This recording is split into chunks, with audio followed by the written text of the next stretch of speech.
Okay. என் friends எல்லாம் கேட்டாங்க, "நல்லா சாங் பாடுறியாடா, ஒரு சாங் போடு, வீடியோ ஒண்ணு போடு." நாங்க சோஷியல் மீடியால ஸ்ப்ரெட் பண்றோம் நாங்க. அவங்களுக்காக ஒரு சின்னதா ஒரு ட்ரை. காற்றை பிடித்து வானத்தில் ஏறி நிலவை திறந்தேன் நீ தெரிந்தாய். மேகம் உடைத்து மெதுவாய் பார்த்தேன் துளியாய் அதிலே நீ தெரிந்தாய். புல்லை எரித்து சாம்பல் விதைத்தேன் பூவாய் அதிலே நீ முளைத்தாய்.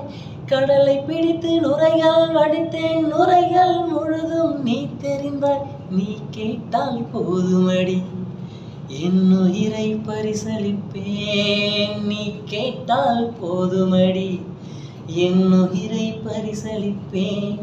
நீ வா நீ வா என் அழகிய பூவே வா. நீ வா நீ வா என் அழகிய தீவே வா.